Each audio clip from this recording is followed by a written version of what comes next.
अस्सलाम वालेकुम क्लास। हमारी एक और लेक्चर है, एआई का लेक्चर है, पहला लेक्चर है। 20 से सेमेस्टर 6 में एआई आर्टिफिशियल इंटेलिजेंस का कोर्स पढ़ाया जाता है। तो हम चैप्टर नंबर 1 से स्टार्ट करते हैं। तो मैं इसकी पीपीटी को मैं इसको रन कर दूं।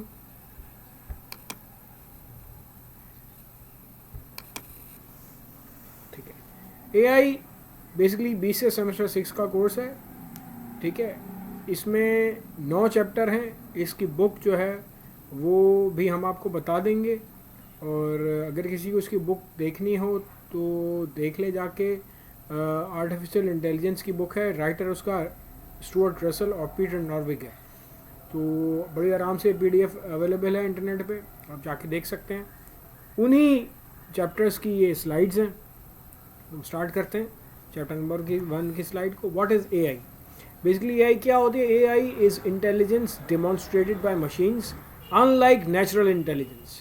यानी it is not a natural intelligence. Machines जो हैं वो इंटेलिजेंस को डेमोन्स्ट्रेट करती हैं जो कि बिल्कुल बराबर नहीं होती। It is unlike natural intelligence displayed bye humans and animals.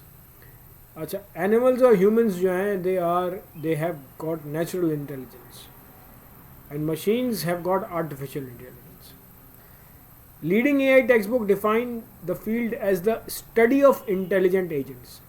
अगर हम AI की डेफिनेशन को बहुत ही ज़्यादा फिल्टर आउट करें और कन्वर्ज करें तो it is the study of intelligent agents. अब इंटेलिजेंट एजेंट्स क्या होते हैं? माउस पॉइंटर आपको दिख रहा होगा। Any device that perceives its environment and takes actions that maximize its chance of successfully achieving its goals. कोई भी डिवाइस जो परसीव करती है अपनी एनवायरनमेंट को, परसीव का मतलब है कि अपनी एनवायरनमेंट से को देखना और उसको सीखना, उसको रीड आउट करना, ठीक है, और उससे इनपुट लेना, उसको परसीव करना। एंड टेक्स एक्शंस, जाहिर सी बात है जो एक्शन लेती है, that maximizes its chance of successfully achieving its goals. हमें जो एंड रिजल्ट है वो अपने ना सिर्फ गोल को अचीव करना है बल्कि सक्सेसफुली अचीव करना है और अपने गोल की अचीवमेंट की चांसेस को मैक्सिमाइज करना है। तो यही सारी चीज़ें इंटेलिजेंट एजेंट करता है कि अपने इर्द गिर्द की चीज़ों को, अपने एनवायरनमेंट को परसीव करना है और अपने गोल की सक्सेसफुल अचीवमेंट को के चांस को मैक्सिमाइज करना। This is the intelligent agent, और इस इंटेलिजेंट एजेंट की स्टडी करना एआई कहलाता है, आर्टिफिशियल इंटेलिजेंस पढ़ना कहलाता है। ठीक है। दस, ठीक है, AI is often used to describe machines or computers that mimic cognitive. Mimic का मतलब है उस जैसी एक्टिंग करना, मिमिक करना। जैसे कोई शख्स किसी एक्टर की मिमिक्री करता है, उसकी आवाज़ निकालना या उसी के अंदाज, वो होता नहीं है लेकिन वो उसकी मिमिक्री करता है। तो that mimic cognitive functions. Cognitive का मतलब क्या होता है? एक चीज़ जो सीखी जाए और उसका इल्म रखा जाए, यानी सीखने वाला और इल्म रखने वाला कॉग्निटिव अप्रोच कहलाती है या कॉग्निटिव फंक्शन कहलाता है। दोबारा पढ़ते हैं। Thus AI is often used to describe machines और computers that mimic cognitive functions that humans associate with human mind such as learning and problem solving. ठीक है, ह्यूमंस अपने माइंड में ये चीज़ रखता है कि वो चीज़ उसने जो उसको पता नहीं था उसने सीख ली और अब वो उसको उस पर इल्म रखता है और अब वो उसकी वो दोबारा वो गलती नहीं करेगा, वो प्रॉब्लम सॉल्व करेगा। ठीक है, जैसे for example, I know how to clean. मुझे मालूम है कि मैं साफ़ करूँगा किसी चीज़ को, किसी मट्टी आ गई, कोई चीज़, गाड़ी साफ़ करते हैं, कोई बाइक साफ़ करते हैं, ठीक है, कोई भी खाकरोब है, कोई भी स्वीपर है, वो कोई भी चीज़ को साफ़ करता है। ऑब्वियसली वो किसी झाड़ू से या कोई ऐसी साफ़ करने वाले कपड़े से साफ़ करेगा। ठीक है, किसी ऐसी चीज़ से साफ़ नहीं करेगा जिससे वो और नुकसान हो जाए या जो उस चीज़ को नुकसान हो जाए। फॉर एग्जांपल, अगर कोई डस्टिंग का काम है तो कोई डस्टर से ही होगा। ठीक है, डस्टर का काम चौक से नहीं हो सकता। तो ये चीज़ मुझे पता है।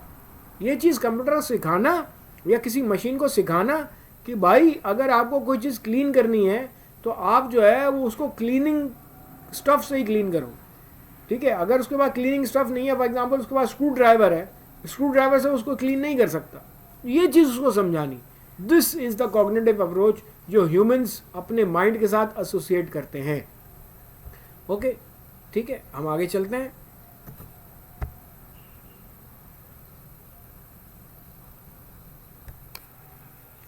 Okay, what is AI? Different authors ने डिफरेंट बुक्स में डिफरेंट टाइम्स पर ये डेफिनेशंस दी हैं। द ऑटोमेशन ऑफ एक्टिविटीज़, हम इस वाले पे हैं, माउस पॉइंटर देखिएगा। The automation of activities that we associate with human thinking, activities such as decision making and problem solving and learning. तो ये सारी काम जो है ना ह्यूमन थिंकिंग से रिलेट करते हैं, जैसे डिसीजन मेकिंग हो गया, problem solving and learning. The study of mental faculties through the use of computational models, the study of how, mouse pointer देखते रहिएगा, the study of how to make computers do things at which at the moment peoples are better, यानी कि the study of how to make computers, यानी कि computers को ऐसा बनाना कि जो काम लोग किसी भी वक्त किसी भी मोमेंट में बेहतर कर सकें वो कंप्यूटर भी कर सके, इसकी स्टडी एआई है। एक और last definition, the branch of computer science that is concerned with the automation of intelligent behaviour.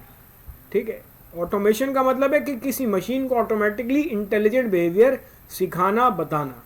ठीक है, ये सारे जो आपके पास राइटर्स के नाम लिखे हुए हैं, इन्होंने अपने रिसर्च पेपर्स में, अपनी बुक्स में इन डेफिनेशंस को जो है वो बताया है, एक्सप्लेन किया है। तो आप चाहें तो जाके कोई और डेफिनेशन भी है, इंटरनेट आपके पास है, आप चाहें बहुत सारी डेफिनेशन देख सकते हैं। ठीक है। Views of AI fall into 4 categories, 4 तरह की कैटेगरीज जो एआई बनाता है, बताता है। एक ये कि थिंकिंग ह्यूमनली, इंसानों की तरह सोचना, thinking rationally, acting humanly, acting rationally. What does rationally means?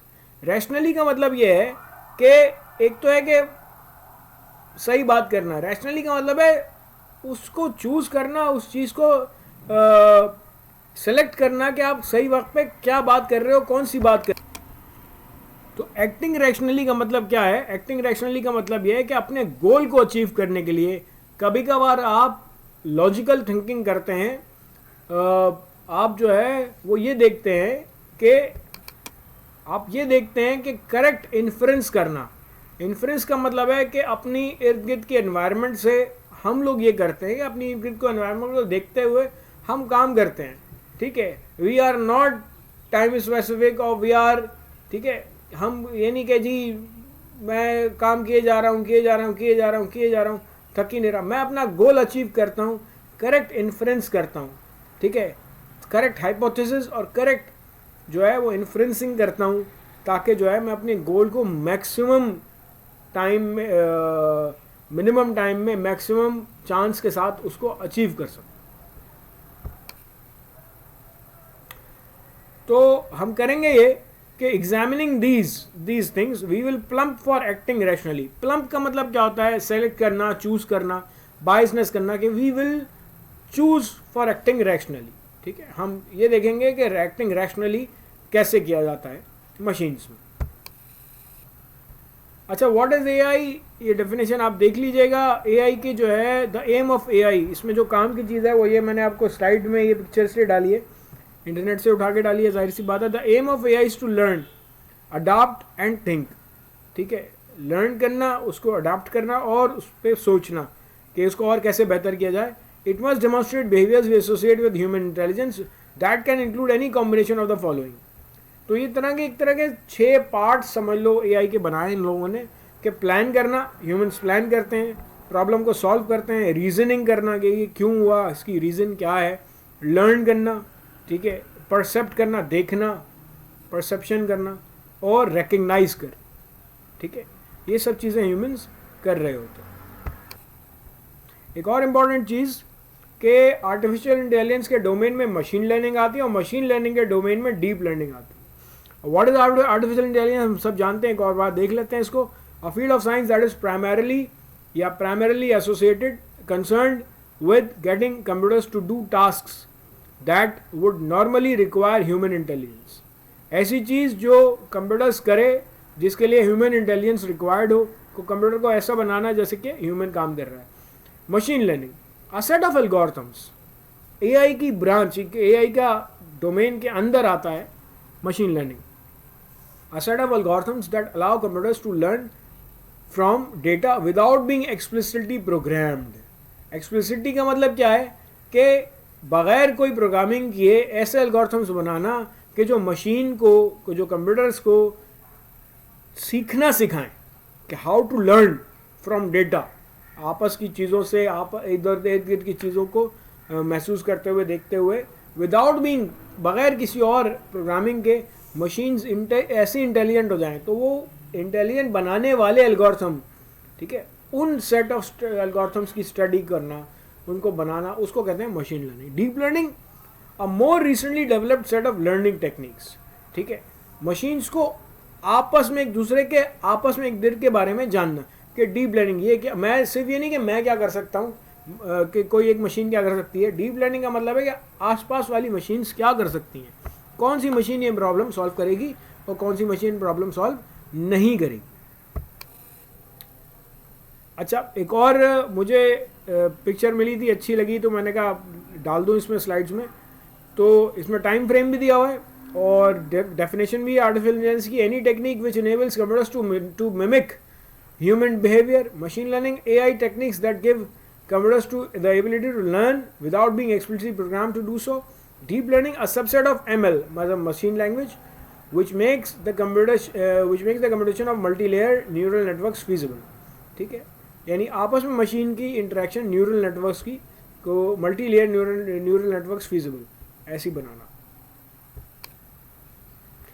अच्छा जी, फिर एक्टिंग ह्यूमनली आ जाता है। एक्टिंग ह्यूमनली का मतलब है द ट्यूरिंग टेस्ट, ठीक है। 1950s में एलन ट्यूरिंग ने, एक साइंटिस्ट था एलन ट्यूरिंग, उसने अपना एक ट्यूरिंग टेस्ट बनाया। या तो आप उसको एक्टिंग ह्यूमनली कह देते हैं या फिर उसको द ट्यूरिंग टेस्ट के नाम से कहा गया है। ट्यूरिंग 1950 में कहता है computing machinery and intelligence. Turing test का काम था कि computing machinery and intelligence, can machines think. जो सवाल जो है वो ट्यूरिंग टेस्ट ने पूछा, ये टेस्ट करने के लिए क्या मशीन सोच सकती हैं, that is can machines behave intelligently, ठीक है। जो चीज़ सोच सकता है वो इंटेलिजेंट बिहेव कर सकता है। Operational test for intelligent behaviour, that is the imitation game. Imitation का मतलब ये है कि इस तरफ है ह्यूमन इंटेरोगेटर और इस तरफ भी ह्यूमन है और एक तरफ एआई सिस्टम है, ठीक है। Predicted that bye 2000 a machine might have 30% chance of fooling a lay person for 5 minutes। मतलब ये कि इसने ये प्रिडिक्ट किया कि बाय द ईयर 2000s, ठीक है, मशीन्स इतनी इंटेलिजेंट हो जाएंगी कि उनके पास 30% चांस होगा, ठीक है, मतलब 0.3 प्रोबेबिलिटी 0.3 कह लो उसकी, या 30% चांस होगा किसी ले पर्सन को, किसी ऐसी ले मैन को जो इसका कोई ताल्लुक किसी से ना हो, ले पर्सन होता है, ठीक है, टू फूल दैट ले पर्सन फॉर 5 मिनट्स। 5 मिनट तक, 5 मिनट के करीब जो है वो 5 मिनट तक उस ले पर्सन को फूल करेंगी, कि ऐसा एक्ट करेंगी कि उनसे कोई उनका जो इंटरेक्शन हो रहा है किसी ह्यूमन से ही हो रहा है, ठीक है। It anticipated all major arguments against AI in following 50 years, ठीक है। 1950 से 50 साल, 2000 होते हैं, सन 2000 में, ठीक है, इस टेस्ट ने एंटिसिपेट किए तमाम मेजर आर्ग्यूमेंट्स जो आगे एआई के अगेंस्ट थे, ठीक है। Suggested major components of AI, that is knowledge. इसने क्या सजेस्ट किया टेस्ट ने? Knowledge, reasoning, language understanding and learning. Knowledge, उसकी रीज़न करना, लैंग्वेज अंडरस्टैंडिंग, लैंग्वेज की पहचान करना, और लर्निंग। बहुत ज़रूरी है लैंग्वेज की पहचान करना। जब तक आपको लैंग्वेज की पहचान नहीं होगी आप सीख नहीं सकते।